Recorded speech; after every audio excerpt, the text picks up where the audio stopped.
Good afternoon, everyone. Welcome to today's meeting of the Standing Advisory Council of Religious Education. Because this is the first meeting of the municipal year, we'll need to elect chairs for each group. So I'm going to go round one by one. Group A, could I have a nomination to be the chair of Group A, please? And Group A, do you accept, Mariam, do you accept that nomination? Thank you very much. So that will be Mariam Javed to be the chair of Group A. Group B, could I have your nomination? Thank you very much. And seeing as you're a group of one at the moment, we'll accept that nomination. So Liz Seymour is the chair of Group B. Group C, could we have your nomination, please? Thank you very much. And Group C, you're happy to accept? Thank you very much. So that is Imran Arif elected as chair of Group C. And Group D, can we have your nomination to be chair of the SACRE? Thank you very much. And do you accept that? Very much. So constitutionally, in accordance with paragraph 29 of the SACRE's constitution, the chair of Group D shall be the chair of SACRE. So Councillor Wright will take on the chair. The vice chair of the SACRE overall rotates around the groups. Last year it was Group A. Now, this year it would be Group B, but you can forfeit and ask someone else to do it if you'd like, or you're very welcome to be vice chair of the SACRE if you'd like. Perfect. So that would make Liz Seymour vice chair. So that's me done. Okay. I'll pass over to Councillor Wright. Thank you very much, Jack. I'd like to welcome to the public to this year's SACRE meeting. I'm delighted to chair the meeting again, and thank you for the nomination and the confidence in me. We have a brilliant turnout. I think we have representation from all the groups, and thank you all for giving your time up to come along this afternoon. Jack, I wondered whether it would take up a lot of time, because people who are listening may not know what the groups represent. Do they know that? So they may not. I'm very happy. Yeah, please. Could you please just explain what the groups constitute? Of course. So Group A is world faiths, including Christian denominations other than the Church of England. Group B are Church of England representatives. Group C represent teachers' associations, and Group D represent the local authority. Okay, right. We also have a visitor. I think visitor or two. Or should I do that after just the one? Just the one. Yeah. Okay. Visitor to. Okay, so welcome to our visitor. But we also have an intern, which I'd like to welcome. Grace, thank you for coming. I hope you find the meeting productive. Thank you. Should we now go to apologies? Are there any apologies, please? Yes, so there are apologies from Judith Willers, Dr. Hardiel Singh Dillon, and Councillor Ashby. Okay, thank you for that. There are no late items that's been made known to me. Are there any, so if we go to item 4, are there any declarations of interest people wish to announce?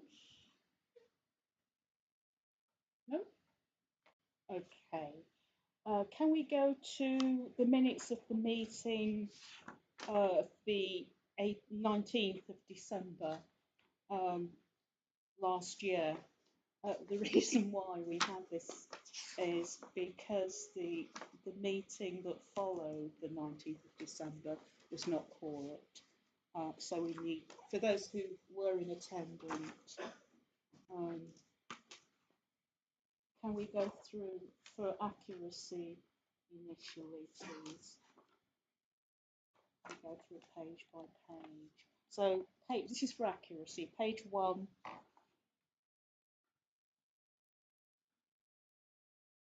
Page 2.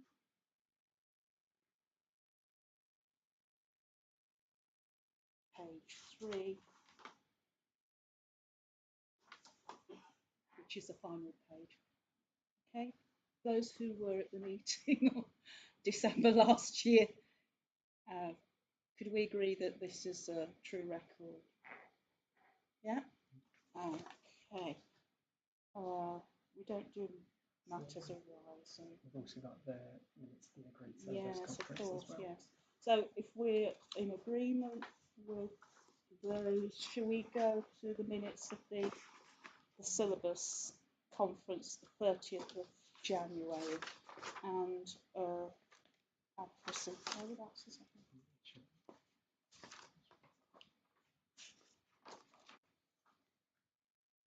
So it's from page 6. Yeah, so from page 6, please. So page 6. Anything there that needs correcting? Page 7.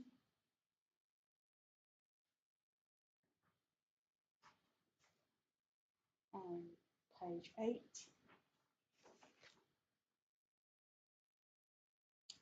And the final page. For those who attended, can I get agreement that this is a true record? Yeah? Okay. We can now move to item 7, which refers to membership resignation and vacancies. Jack, do we have anything to report? Yes, we do. We've had a nomination for Brendan Foster to be accepted onto the board. He is a representative of the Jewish faith, but he hasn't been able to come today. Okay. Is that in agreement? We're all in agreement for Brendan to become a member of the board representing the Jewish faith? Okay. Right. We can now move to item 8, please. We have a presentation. You're going to go first, Pop, for your presentation, and then I'll just anything.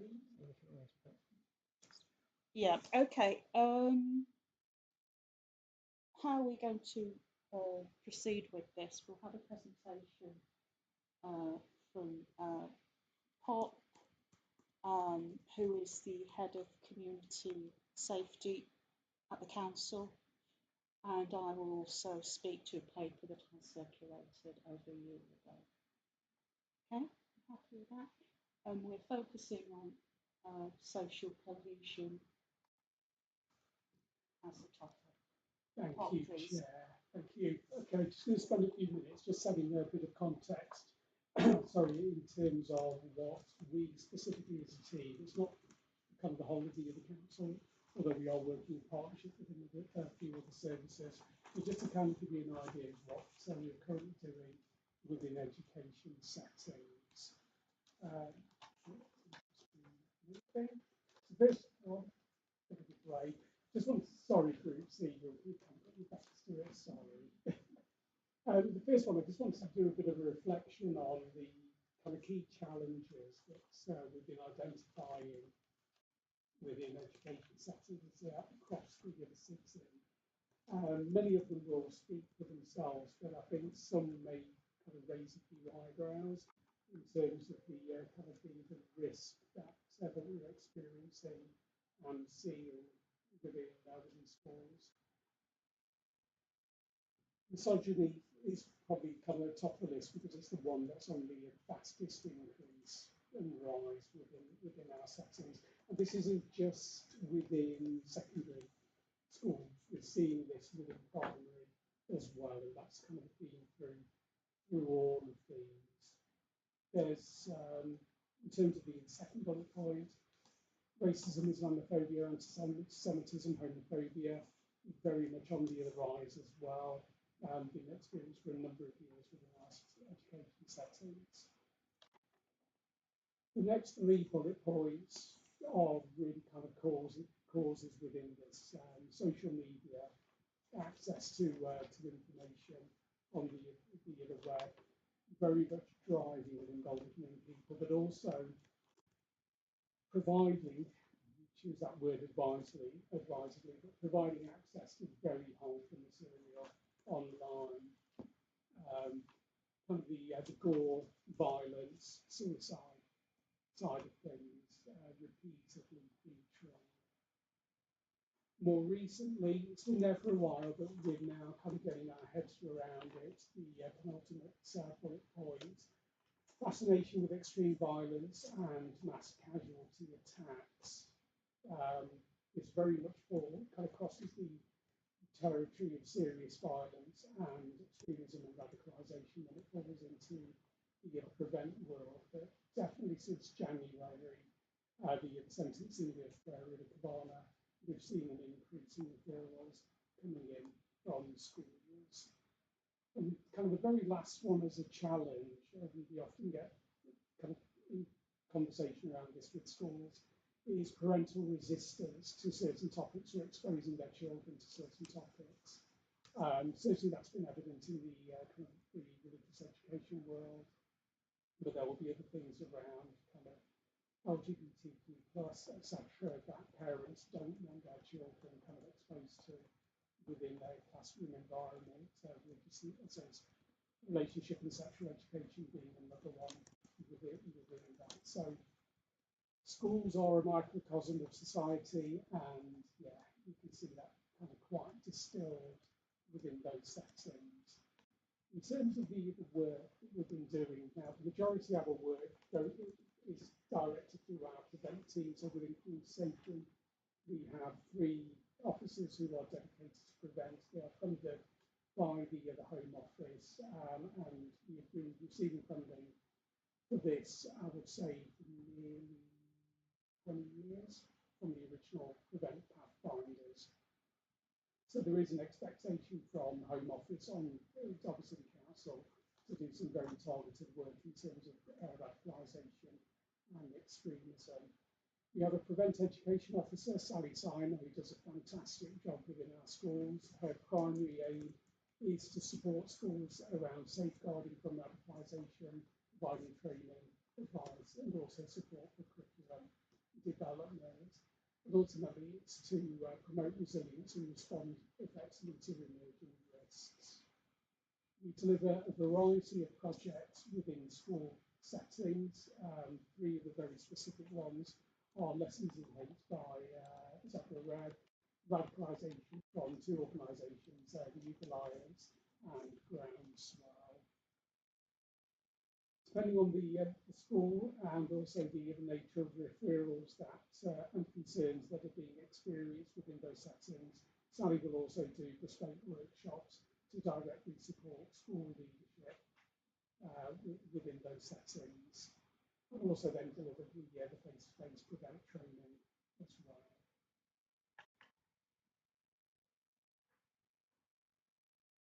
In terms of kind of the current year, there are 4 key developments that we're working on.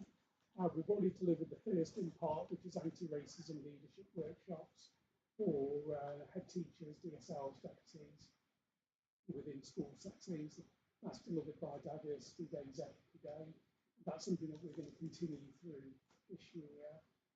We're at the front end of discussions with Show Racism with the Red Card. This is kind of a sports-based education program around the causes and consequences of racism. In previous years, we've done this as a one-off event at the end of the season at Derby County. For the next year or so, we're going to be looking to roll this out directly to schools, with them taking schools into Derby County for the works of Director Pride Park for workshops at the end of the season.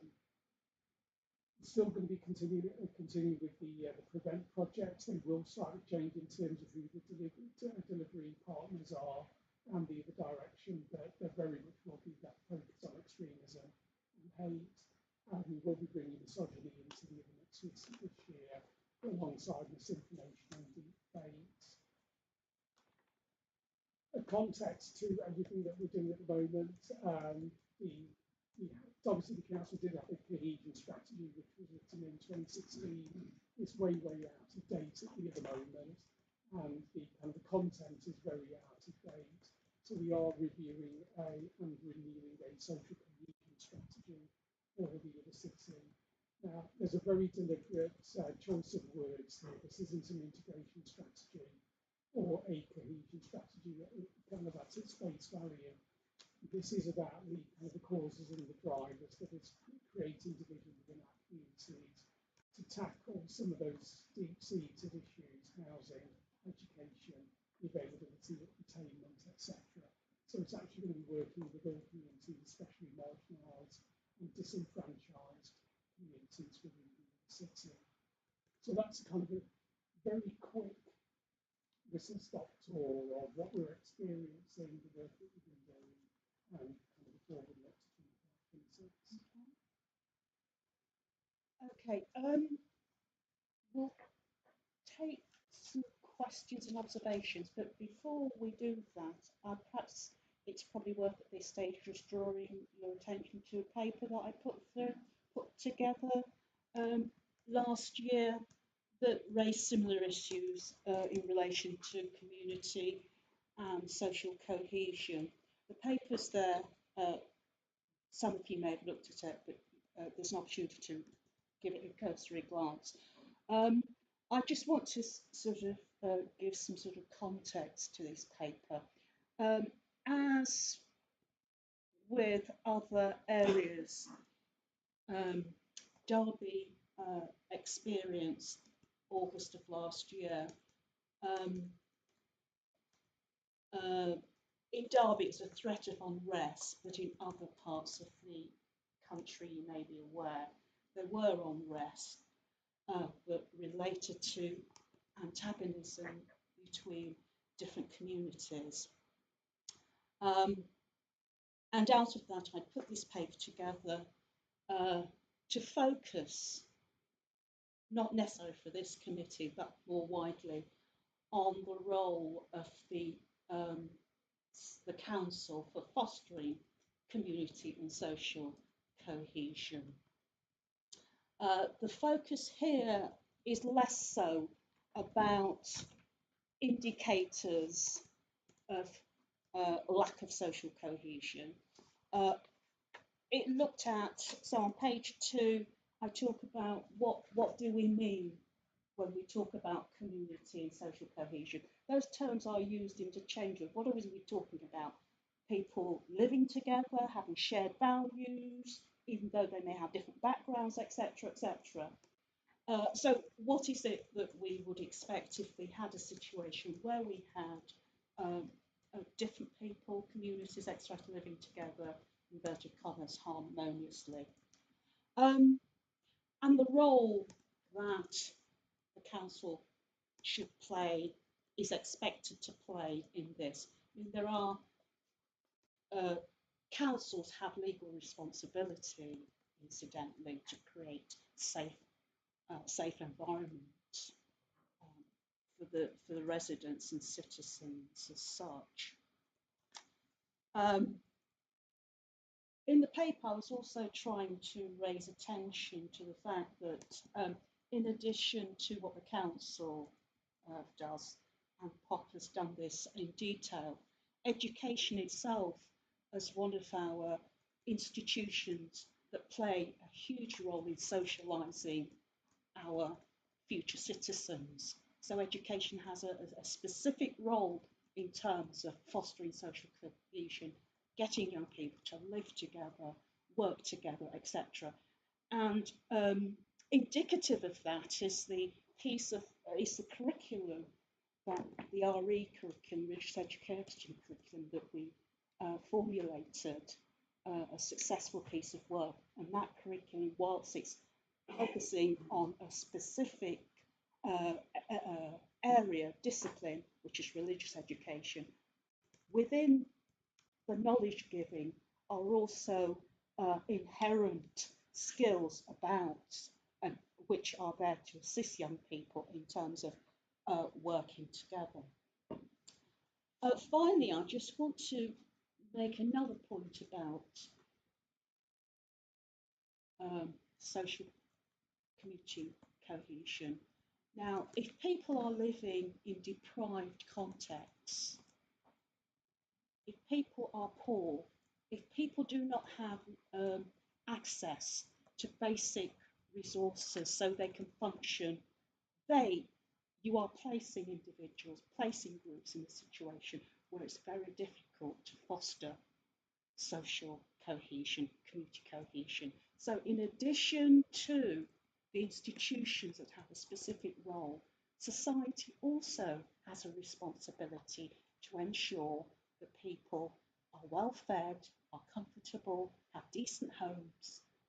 Where those things are lacking, we are likely to see the potential of the festering of discontentment. So this paper was basically looking at the whole notion in a broader context other than what the council has to do, what education has to do. And finally, on page 4, I highlight some of the areas that a strategy might include in terms of addressing or minimising the risk of social lack of social cohesion. So targeting resources, addressing the lack of facilities for young people, the lack of generic community centres, the lack of adequate library provision, the creating creative use of our neighbourhood structures. These are by no means exhaustive, but these were some practical pointers as to what we can do in addition to what education has to offer. And I'll leave it there. Okay, any questions, observations, comments, please, on both presentations?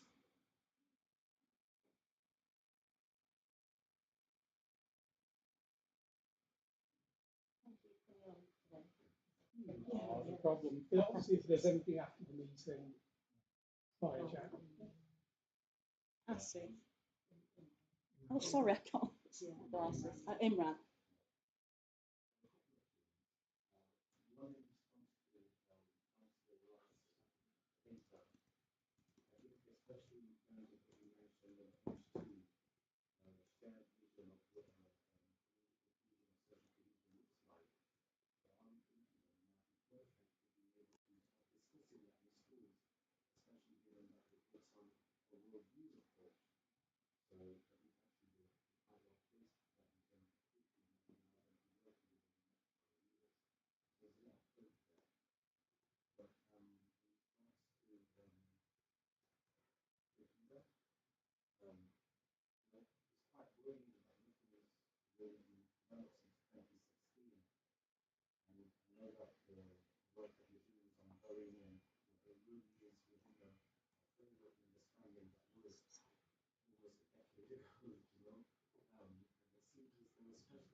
So kind of a reassurance. Certainly, as I said, that was a deliberate choice of words would be the social strategy.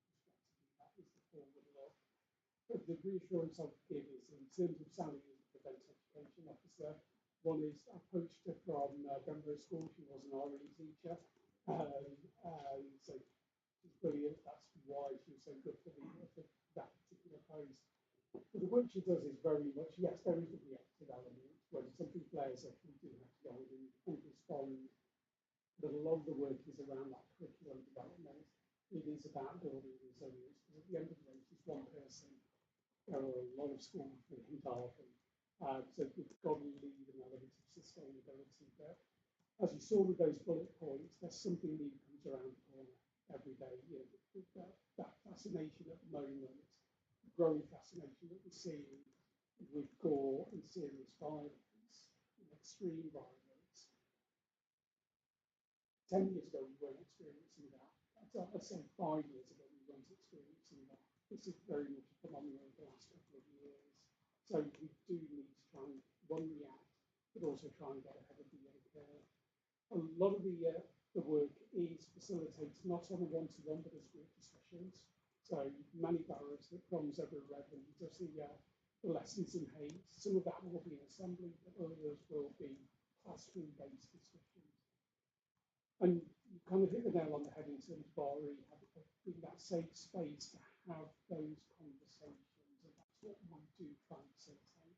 Because the school environment is a safe space, and we need to give voice to the issues, but in a controlled and measured way.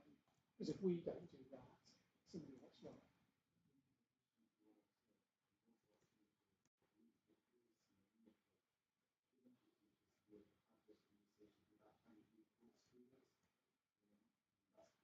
Yeah. Yeah. And again, it's a reassurance to you. And I'm not going to kind of delve into the issues with prevent. There's been many reports kind of lauding or decrying the prevent strategy. But again, part of the role of Sally is to have those conversations before a referral is made. Yeah. But I can assure you that that happens. Reverend Owen, please. I think it vindicates our choice of syllabus because if anyone ever studies the syllabus, even if they're not teachers, they will realize that we're actually dealing with this all the time. And so as a SACRE member, I'm very grateful to my fellow members for the work we did on that syllabus, because also as an experienced RE teacher, so thank you for that. The only thing that I would like to add is that I'm sad that in 2025 we're still having such big problems. So I'm encouraged that we're addressing them proactively in the classroom, and almost more powerfully than otherwise, because it's indirect. We don't bring the students into the class and say, we're dealing with this. It's dealing with it in the best possible way by looking at the values of the community. Thank you.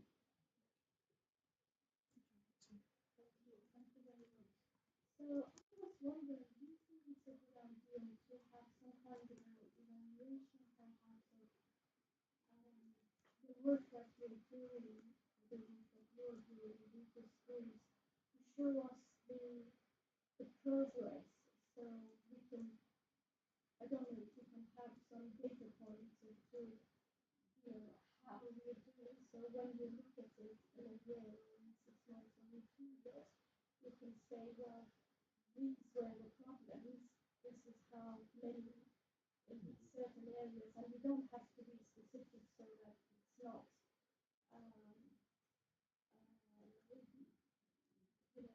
become too private, if you like.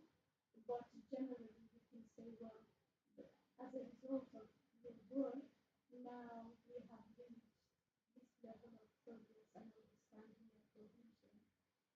Some kind of data point.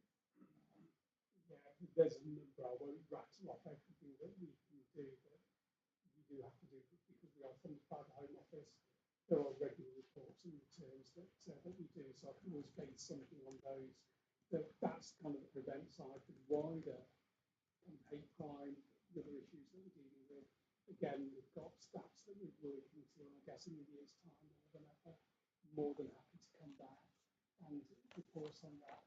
I think going forward, if this curriculum side does go forward, and again, coming back to the other point made, it would be, and I should be, is regularly involved, working with Sally on kind of the school-based work, having Sally kind of slide to them what you were planning and what you were doing, that may be another way She to attended the launch party.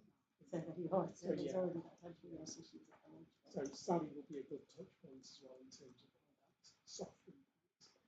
Just makes it a bit more positive because you're looking at the work points, it's very disheartening and very, it's not that, especially when you say 5 years ago we didn't have these problems now. So it seems like it's getting worse, but I'm sure there are things that are happening that we can say, well, as a result of these, we have achieved these good results. There's definitely been improvements. I know it was a bit of a shocking slide to start with, but I thought it is the reality of what we're dealing with. And over the years, in the kind of more in terms of the extremism and radicalisation side of things, there have been definitely improvements. Probably the wrong word. There have been impacts, some very positive impacts, because we've seen a lower number of referrals coming through, balanced by referrals for other themes. And as I say, misogyny is the one that is definitely on the fastest rise within schools at the moment. But again, 5 years ago we weren't talking misogyny. It very much is a phenomenon of the day. Perhaps we're using other terms. It does worry me as a teacher because this is coming into primary schools to repair. If we look at the 5 and 6, we know that the attitudes are changing with misogyny, especially. But it bothers me on the control that a teacher would have in that classroom, because behaviour is getting worse and worse and worse in classrooms where teachers are being hurt. And if we, I'm not saying we shy away from the subject or anything, but I do think there needs to be more consideration to the impact to the people that will be delivering that, on the basis that if you went in where you weren't announcing saying we're going to be discussing this, but the way a question goes directs you to a different route of questioning or whatever, could open up a bigger problem for the teacher to be able to control in a class. And I think, especially if you're dealing with young adults in secondary schools, that could be a different situation, particularly more for a female teacher who is going to be facing that situation. I'm not saying that it's not happening to men either, but the behaviour is becoming a dangerous situation in schools, including Derby schools. I could point out quite a few schools where teachers have been hurt quite seriously, and I think if we, as I say, I'm not afraid of the topic, and I think it needs to be discussed in order for things to be made more aware. But I do think there is other elements that we need to consider when we are teaching it.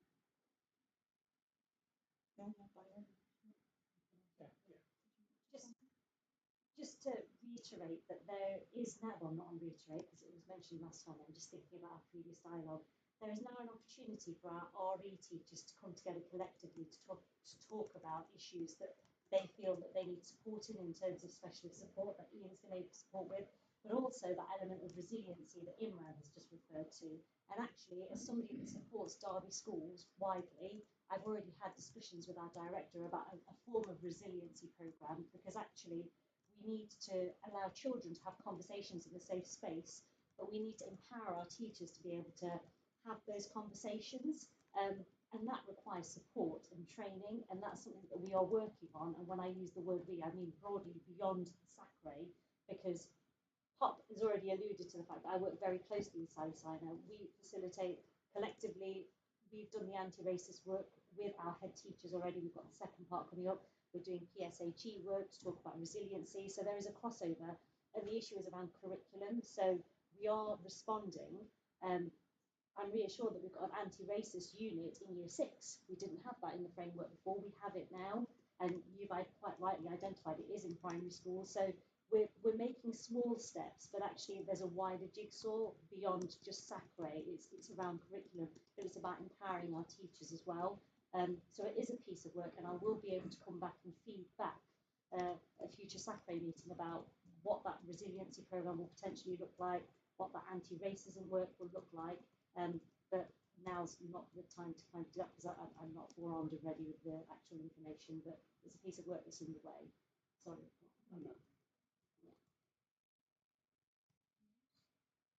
But function, I think it's wider than just the RE curriculum, isn't it? Absolutely. This is about an ethos.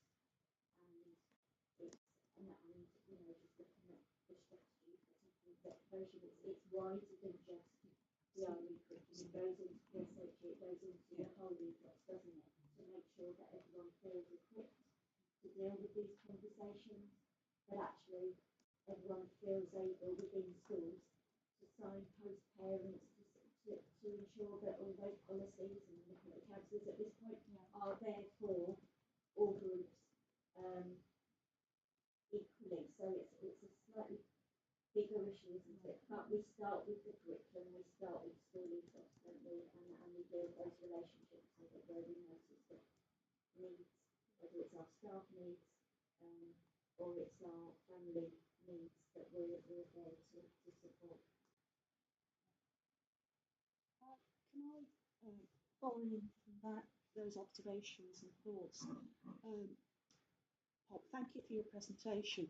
I see the relevance of you coming here today and looking at the issue of social cohesion, community cohesion within the context of schooling, within the context of education, within the context of the curriculum. However, I would have welcomed that information, strategies, intervention to be wider than just about education and schooling.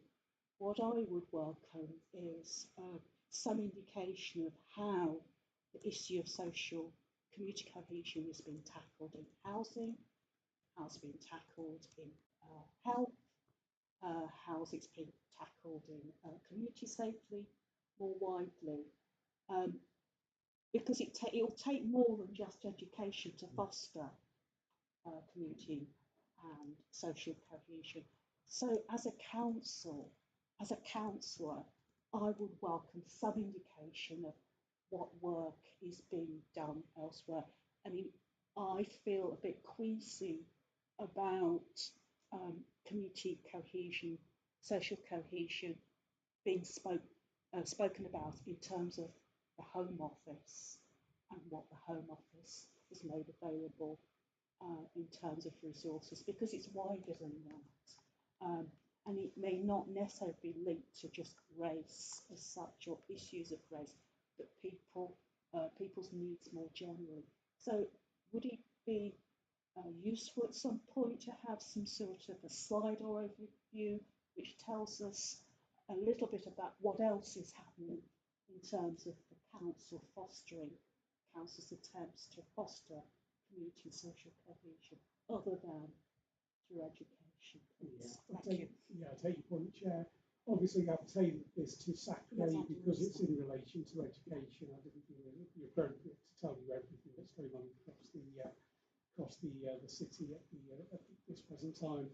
If SACRE are interested in what's happening in the wider community, I can come back and do that. If it's a one-to-one briefing that's more appropriate to you as a ward councillor, I'm happy to do that.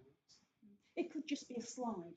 It could just be a diagram of activities that are going on in different arenas, different areas. It doesn't have to be a drawn out presentation as such, but I think it's important, the point that was made, that we look at this issue in terms of holistically rather than, as usually the case, that tackling these things are left at the door of education. And then we wonder why the teachers are people are going to teaching. Again, yes, I understand. Yeah. Yes. What I would just come back to is my reference to the social cohesion strategy. Yeah. That it goes beyond education. Yes, I mentioned housing, there's employment, poverty. There's a whole host of other things that need to be built into that strategy.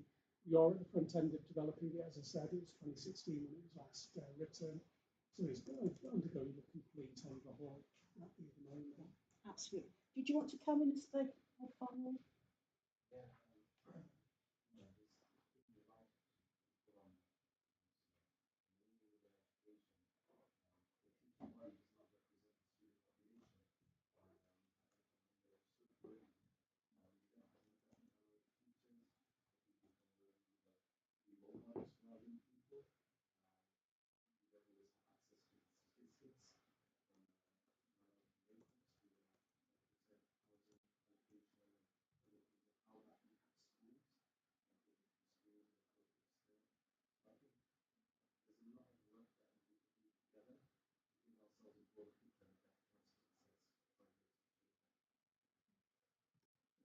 other thing I would say to that, sorry, is,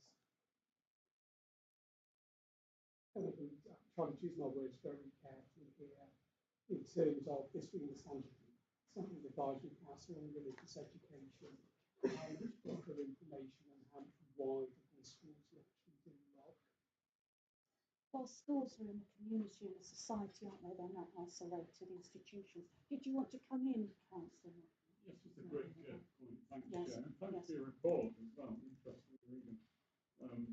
I wonder if, I think we might be on the same point here actually.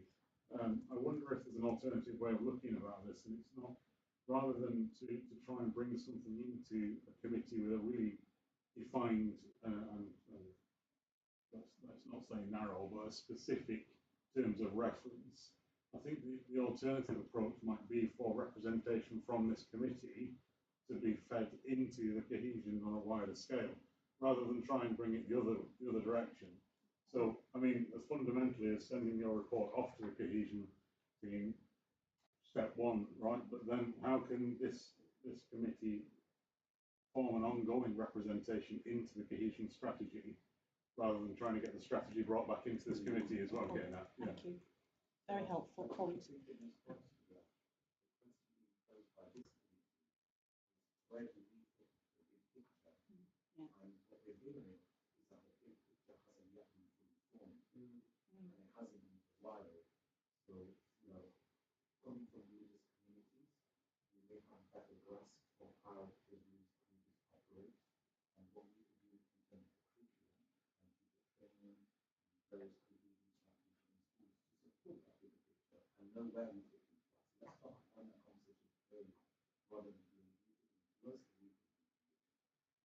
On the same page. The voice of this committee needs to be heard in the cohesion team. Is what I'm saying. I think that's what you're saying. And so I think what Pat is saying is like, does that happen within certain formalities of having representation from here to there, to there, to here, and that's every conversation that council level to see, how that might work potentially.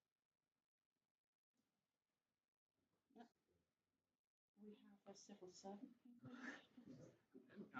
I only wanted to pick up on the terms of reference point. I think it's a very good point to mention about the very specific role that SACRE has, but I think you put it really well, that I think that the SACRE was looking at has a remit for social cohesion insofar as it's how it fits into what else the council's doing. I just flag the other point is that the proposal through the development working group is to take a themed approach to meetings, and there's the proposal is that social cohesion becomes one of those themes, and so there can be questions about how we work with people who might come along to give presentations about exactly what that content is, but it's the start of that process of getting the right information for you, but also balancing that with the very specific area that the SACRE has.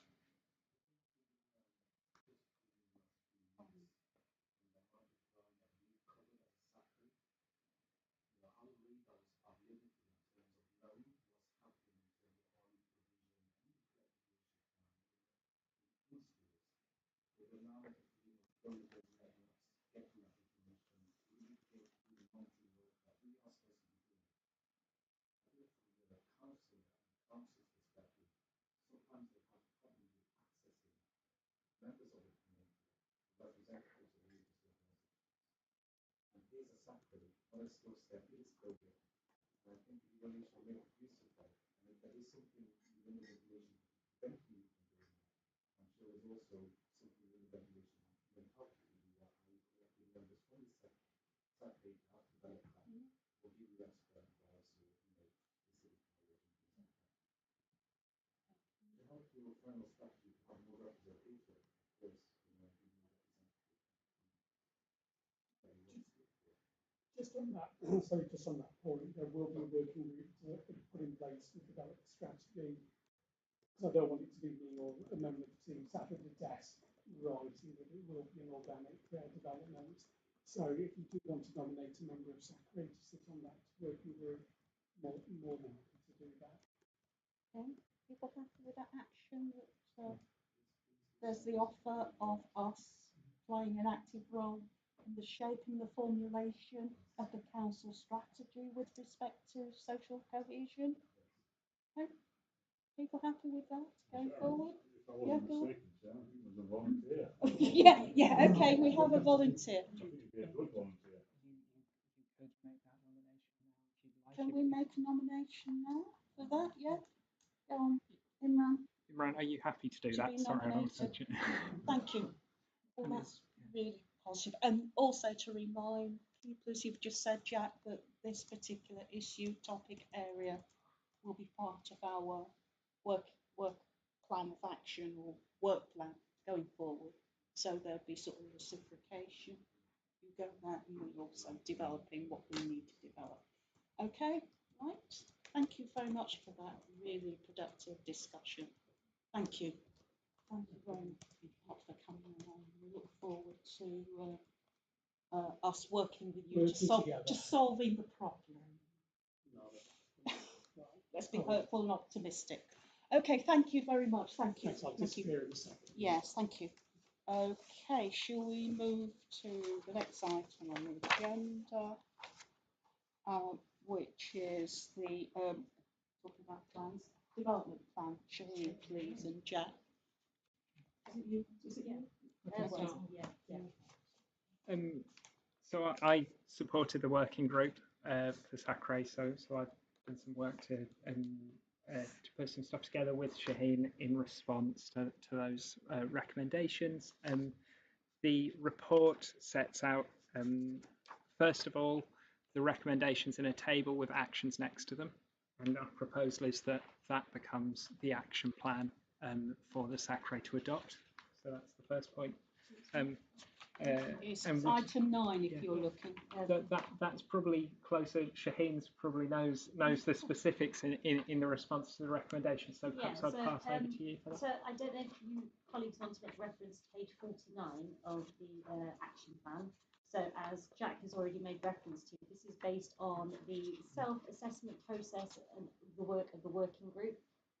So whilst these actions, and there are 15 of them, are fairly substantial, it will be over, we're proposing it will be over a 3-year, well, we're hoping we'll review in 12 months, and then with a review to potentially having completed some of those, and then they're smart targets, so they'll be evolving. This is a working document, it's worth saying.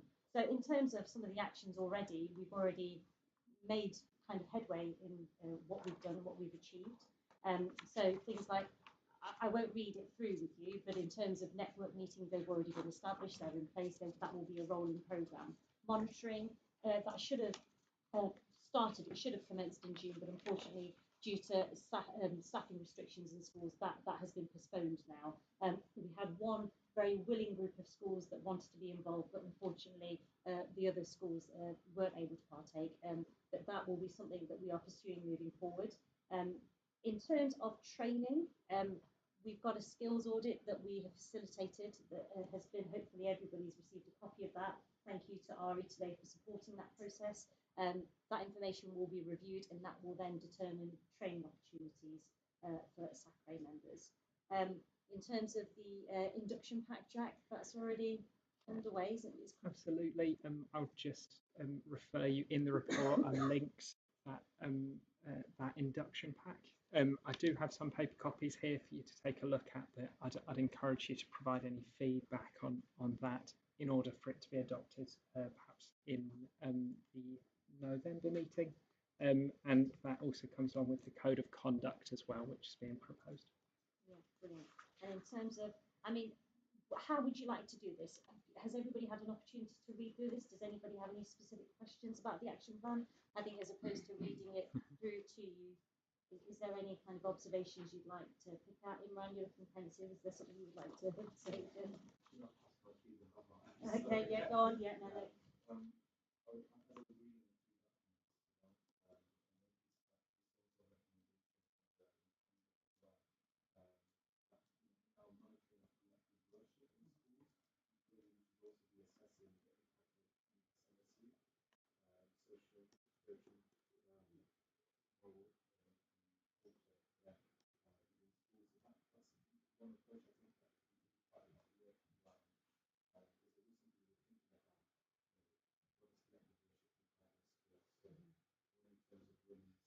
SACRE, and then also making recommendations relate to the school classes as well. How can you first in terms of getting that family picture? Discuss consulting in schools on how that impacts behavior, that's cases. So again, how can RE collective worship SNSD work support behavior in schools as well? I think you make a really good point, and actually, I was in school. I've been in a school today in which I was talking to a senior leader who said, actually, we are very keen about going to places of worship, but actually, we're finding it very challenging to do so.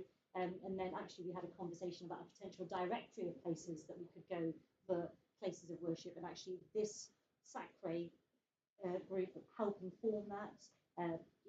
Agreeing on particular places that could be visited, how that would be managed. Obviously, there are health and safety implications and safeguarding implications to visiting places within the community as well, but how we can help shape that. So those conversations are taking place. So actually, maybe if this is something we could follow up, that would be beneficial. In terms of monitoring visits, I've reached out to members of the SACRE to discuss that. I'm trying to tap into expertise around the room as well. So I don't know if colleagues that I've spoken to are happy to kind of share what we've discussed. Amanda, Liz, I don't know if I can call upon you to share what we've discussed so far. I'm putting you on the spot now. Yeah, definitely. We're going to go in to look at some RE things that I've worked with the Church of England schools in Derby, so we tried to set one up. Unfortunately, the date fell Yes, through, yeah. but the schools are very open and welcome to that. So I just need to set dates up. Yeah. So I suppose it's just about being transparent to say there are conversations taking place, and in terms of Amanda, we're very lucky that she's an executive head teacher in one of the Derby schools. So I don't want to speak for you, but yeah. You talked around the monitoring, trying to make it low stakes and supportive for our teachers in our schools. So looking at moderation type activities. So within our Catholic sector within the diocese, we would have RE moderations driven by Catholic schools in Derby, which works quite well, but also again on the diocesan level, we invite different year groups to occur. So throughout the year, all year group teachers can have the opportunity to come and share some of the work they're doing in terms of the implementation, and because it's with colleagues, it's lower stake than somebody inspecting, which is my other hat. We also talked about moderation. We also talked about developing the peer coaching models. Yes, yeah. Colleagues being able to look at how that implementation of the curriculum is going. So, if I'm a teacher and I'm inviting 2 colleagues into my classroom, the benefit is then that I'm going into the other 2 classrooms. So it's very collegiate, it's very collective. There will be issues around supply and cover and how we manage it. But it's that initial conversation, isn't it? And actually, thank you both Liz and Amanda, because I've just put on you there. But I suppose what I'm trying to say, Imran, and kind of wider network, is that we've started with the launch event that was very successful. We've got a network meeting that has taken place. We had 44 attendees at that network. They've already started to form relationships there. I'm reaching out to the expertise of colleagues around this table as well. So pieces are starting to kind of form. There is information that is available to us now that we've not had before. But we just have to be mindful there are 15 recommendations in this action plan, and we need to prioritise what can be achieved. And Jack and I we were trying to be streamlined in what we've achieved in this action plan.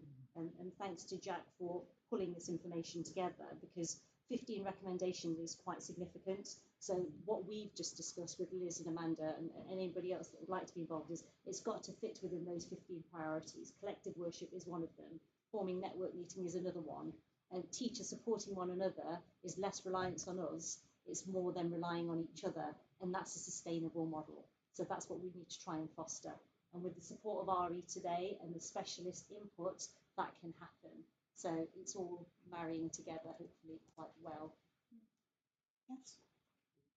As you know, as I've already articulated, I have a very special interest in collective worship. And so I would like to, well, mainly because I've got 23 years experience of it, that is within the law, is broadly Christian, but is inclusive Christian rather than exclusive. So I would like to be very much to be part of anything that deals with collective worship. Hopefully, because it deals with a number of side issues, including behaviour. It touches on some of the other issues. If the students, and in my experience, can love, enjoy, look forward to collective worship, it goes a long way to addressing some of the other issues. Thank you. I'll take you up on that offer. So yes. Can I just raise something about resourcing schools to visit a range of religious sites or centres?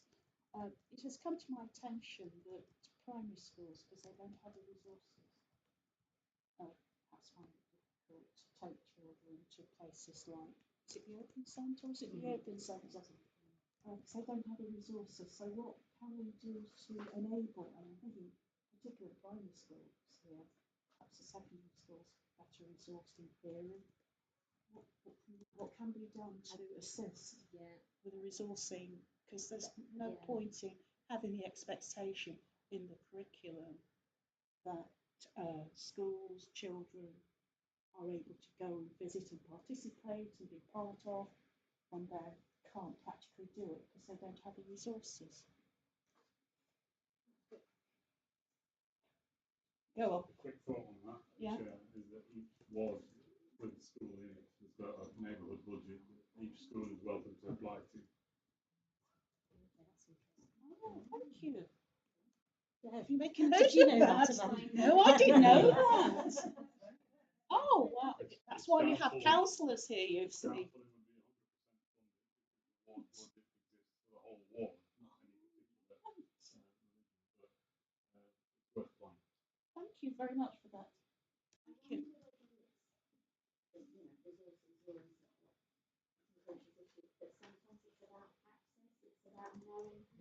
Yeah, that as well. To be able to visit the mosque, for example. I know that our chaplain that we share with St Mary's Parish, for example, she's very used to taking children from nursery all the way up to year 11 around St Mary's Church. That's something that we face.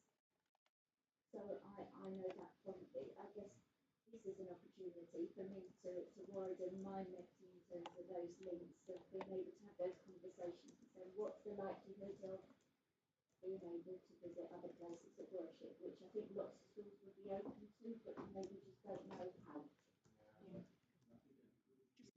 Just time. In relation to that, we'll know this. Debbie Yeomans, who came to our launch and helped with the primary school myself at launch, is the RE Hub link to the East Midlands, and the RE Hub's website for the East Midlands does contain lists of visits and visitors and places for people to visit in the locality that teachers all have access to.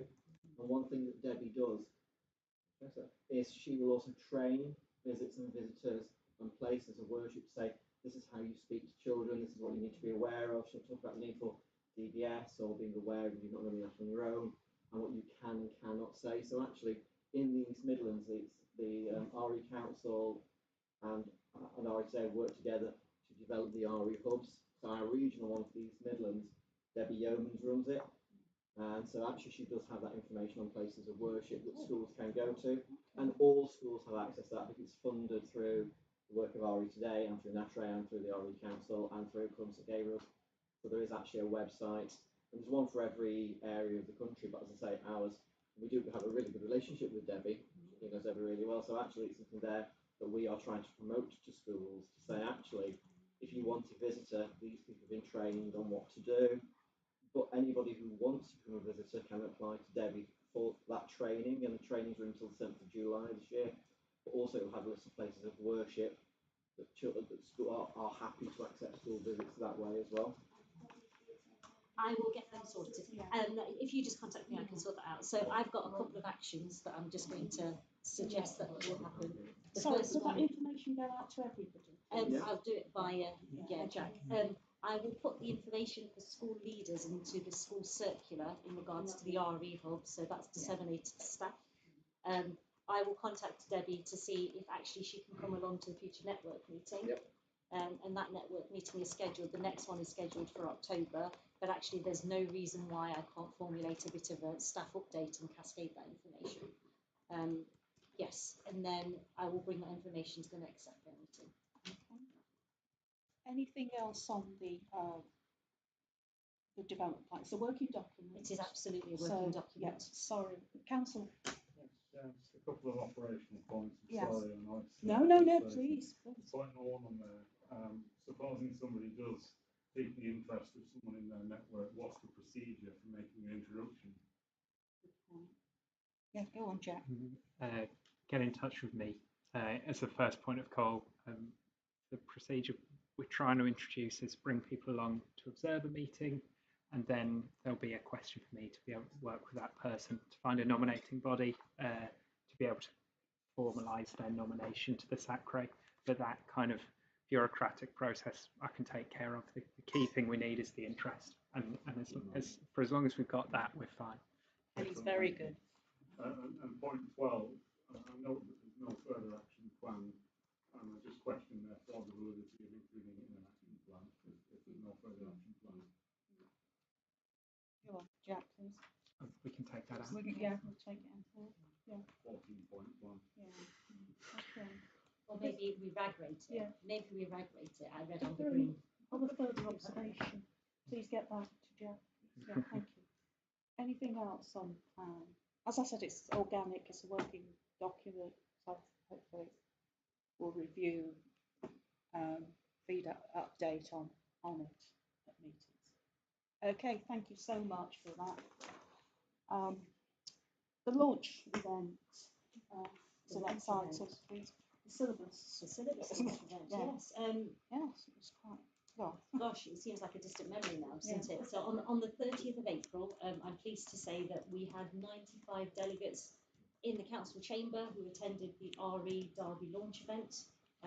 That was facilitated alongside RE Today. Of those 95 delegates, 85 of those were school-based colleagues. The Reverend was there, so they may be able to provide some observations of how that was received by delegates who were in attendance. For information, that syllabus launch event was not a charged event, it was offered to all Derby City schools. We extended that invitation to the CEOs, the trust leads, the head teachers. We had all representation from most LA maintained schools who have all received a PDF copy of the agreed framework. All LA maintained schools have also received a paper copy of the syllabus, including the nursery schools who are not statutorily required to follow that, but we felt it was important for them to have a copy of that, so all of those head teachers have received a copy of that as well. I'm pleased to say, in addition to our 37 LA maintained schools, 37 because one of the schools is the Respect Collaboration, there's 3 schools under one, so you know the numbers, the figures can look a bit variable sometimes. We have 40 other schools in attendance as well. So that means we have a significant number of our Derby schools following that framework, which is really, really pleasing. What else can I tell you? If you wanted a breakdown of the academies, I can give you that information. So I can tell you we had representation from Transform, Spencer, Odyssey, DDAT, Learner, Harmony, Quegs, EMAT. We had independent schools in attendance, so Derby High School attended, the Royal School for the Deaf attended. We've had some very, very strong feedback, very pleasing feedback. They enjoyed the experience. Liz was there too, so she'll be able to make reference. And actually, in terms of that information, it was a success. I can say very biasly, but people who were in the room from SACRE, I don't know if you want to add anything. And it was also a first for Derby. Say why it's a first. Yeah, well, it was a first for Derby because it's our Derby agreed syllabus. So you know that we formulated. Yeah, and yes. Going down very well. Thank you. Reverend, please. Thank you for giving it was an excellently organised event. It was slick, it was to the point, and well done on that. Second point is, it's so heartening to see such a superb syllabus so widely received.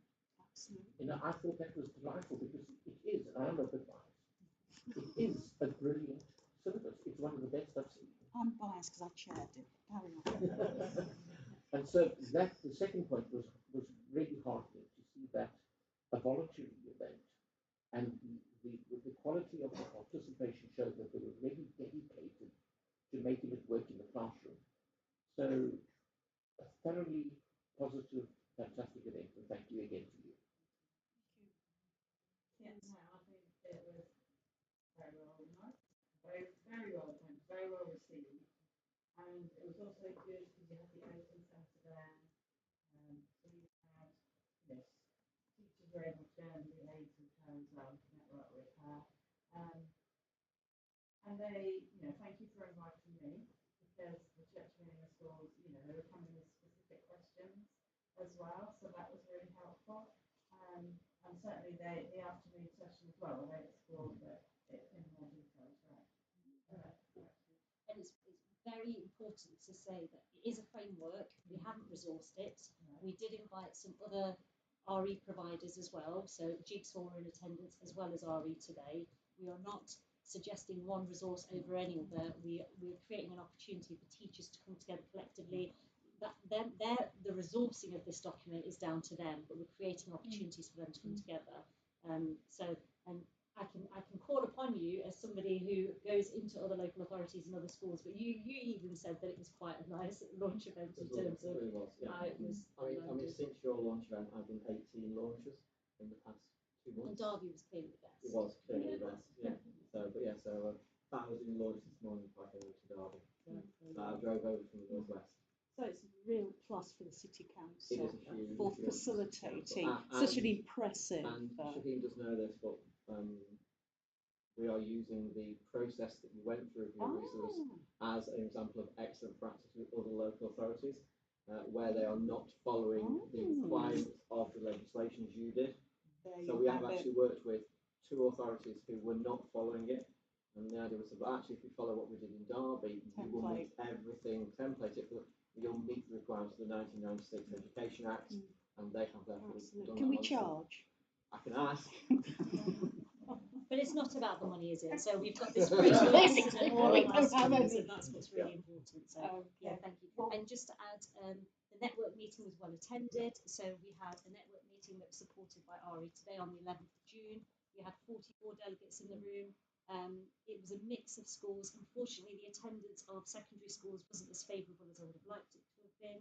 It should have been a face-to-face meeting, but unfortunately, due to restrictions that we've already discussed in terms of release time, it had to go to a remote meeting. So we facilitated that remotely for us. Thank you.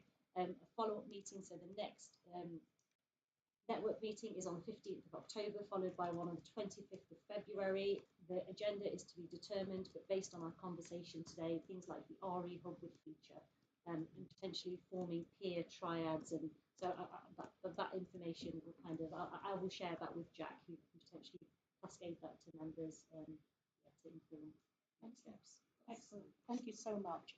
Okay, item 11, local and national RE updates. Do you have anything, Ian, to give I us? have more to add. So Jack sent out with the pack the national updates, but things are happening at pace and very quickly in RE. So since this was written, many more things have happened in terms of the first element of it is that the curriculum assessment review are continuing to look really closely at RE, and Lord Khan of Burnley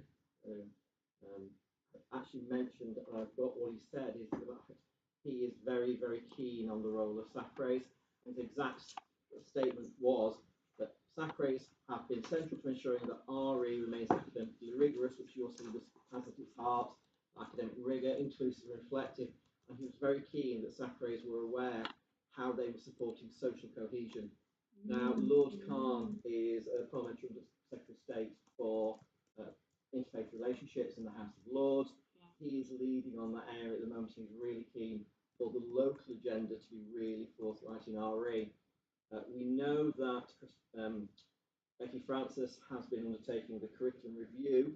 The interim report published in March, which I've taken sections out for you into the report there, has continued at pace. So John Hutchinson, who is a member of the Curriculum Assessment Review, in a meeting that I had with him, we were discussing RE in the Curriculum Assessment Review, has said that children need to see themselves reflected in the curriculum.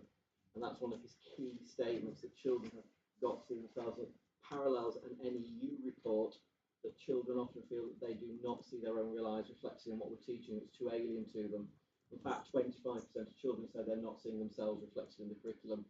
So the RE curriculum being a Derby curriculum has really supported that that's coming through in the curriculum assessment review. Daily we hear of things happening with the curriculum assessment review. The main concern is that Becky Francis has said she will recommend to ministers when the final report comes out in October or November that if a change in the law is required, they will ask for one. So they are discussing greatly whether RE stops being a basic curriculum subject and becomes a national curriculum subject, but with a local agenda to it. So the idea of the work of the SACREs and the local element of RE continuing. So they're talking more that there will be a national content standard of what a syllabus must contain. What they're concerned about is that when inspectors go into schools, in Siams it's easier, as an Siams inspector I know well what's a lot easier, but if you go into a school as a maintained inspector from Ofsted, you don't really know what the standards are of that agreed syllabus. And agreed syllabuses across the country are very broad. So you as a SACRE made a decision on which religions will be studied Key Stage 1. In some local authorities, they have an agreed syllabus where they do 6 weeks on Christianity, 6 weeks on Islam, 6 weeks on Judaism, 6 weeks on Buddhism, 6 weeks on Sikhism, and 6 weeks on Hindu Dharma in year 1. And so it's really sort of a cook's tour of religion rather than deepening learning. So they are very, very concerned about that. So Becky Francis has said she is not afraid to say RE will have a national standard if that's what the RE community and the curriculum assessment review are saying comes forward. They can't make it the same as all the other national curriculum subjects because they have a national programme of study, but because given the nature of VA schools, VC schools who have a religious character, whether it be Church of England, Catholic schools, schools from other faiths, Muslim schools, Jewish schools, that would not be possible. So they would have to still maintain that local elements. So we'd still be allowed, that would still then link to the RE directory within the Catholic sector, and the idea of responding really being key. We do know as well from this that personal knowledge is going to be really important in RE going forward, that children have got to reflect on their own worldview.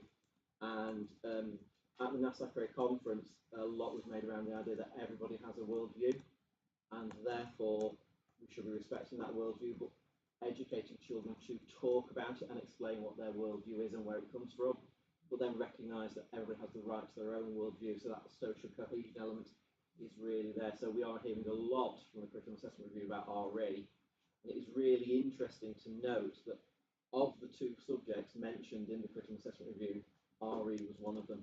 Only 2 subjects are mentioned by name, one is RE, so we really are at the front and centre. And I'm beginning to see this because one of my, it's not a pleasurable thing that I do, but I often read through Ofsted reports, and I have seen the first Ofsted report ever that has schools receiving inadequate for its quality of education. And I've been reading it, and it's very interesting, which becomes part of the curriculum assessment review report. It's a school, it's a high school, and it actually says, excuse me for reading it to you, it actually therefore says within the report, and I've never seen this one, some pupils, unless they choose it as a GCSE option, RE is taught to older pupils through PSHE programme. This means pupils are not receiving a statutory curriculum, and therefore in the go down into the areas for development, or actually where it says, what does the school need to improve, it says the school must ensure that it develops and teaches a suitable curriculum in RE for all pupils. I've never seen such an explicit statement in the Ofsted report in my time around how important RE is, and that this is RE for everybody. So it is beginning to move very much forward with the national picture of what's happening in schools to really bring about high quality RE. So there is this move to see what RE will be. There's also discussion then as well that actually this will impact on GCSE RE. They feel there's too much content. The one thing we've also heard is that actually the curriculum will drive assessment. It won't be an assessment focused curriculum. The curriculum and the content of it will become the most important thing. So there is a lot, and I've been meeting with Carr and with Hazel Henson, who Liz will know because she's actually a Derbyshire teacher, and she taught in a Derbyshire primary school, which happened to be my primary school, but she is the HMI for RE, and the pedagogical basis of your syllabus is not changing. So that the work of the research review is actually going to stay now. I met her at a conference the other day, and she actually said, "Where are you from?" In Derbyshire, and she actually lives near my mum. So it was a really interesting thing. And we were talking actually that we're not changing that. You know, the idea of the knowledge that we've got in the syllabus is not going to change, and that personality is not going to change. She's openly said that. So the Derby syllabus is now future-proofed. Okay. Because the RE Council's National Content Standard has also been used in it. Can I just go back to something that you said about schools doing 6 weeks of one thing, 6 weeks of the other? How does that accord with the 1944 Education Act for religious education that's based on Christian cultural context? How are they getting away with? I really do not know. I have to be honest about that one, because actually as an RE advisor, I would advise against that sort of syllabus because of the 1944 Education Act. But also there are syllabuses where one's being used where everything in it is statutory. Okay. So it's not got, we have within that caveat within the Derby syllabus, we've got the idea that it reflects the nature of your school community as well. We talked a lot about that on the launch day, which schools really like, but there's some schools saying no, it's just one thing. But there is the law. Yeah, there is the law, which your syllabus does match up with. Yeah. Thank you very much for that. Can we move on to, thank you, for the skills audit? It's been distributed. I just flag, it's been distributed, please hand it in to me at the end. I think the one point would be that we're looking to do a collective worship theme for the next meeting, and so anyone with particular skills in collective worship, I think we'll be hoping to draw on your expertise. I think Reverend Owen over the Salford. Shall we nominate you to do it? Yes. Oh, yeah. Okay. Okay. Right. So now we move on to final item, which is the date and times of our next meetings. They're noted here. Yep. Oh, go on. Chair, I've got more operational queries. Go on. Fire away. Action plan point 13 says that in this meeting we're going to discuss timings and venues for these meetings. So I know that it hasn't made it into the agenda now. I wouldn't suggest we discuss that right now. We're all ready to go, but perhaps that can make it into the next agenda. Apologies, it's in the action plan report of 4.5, but I'll make a note that we've missed it on time on this occasion. We'll do it. So Stick it into the next meeting. Yeah. Lovely, thanks. Yeah. Yeah.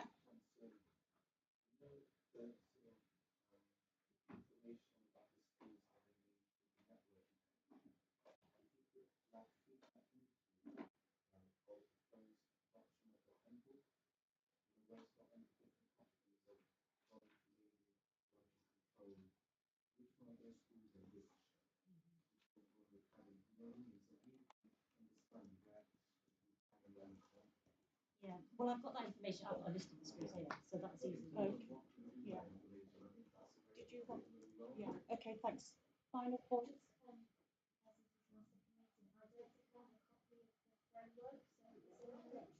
Yeah, we were talking about that one, yes. Yeah. Okay. Would the new councillors want a copy of the syllabus? Yes, you need to. It's really riveting, really informative. Okay. Right. Okay. So you'll get it. Okay. If there are no further points, comments, observations, thank you very much. I hope you found the meeting productive, informative. Thank you.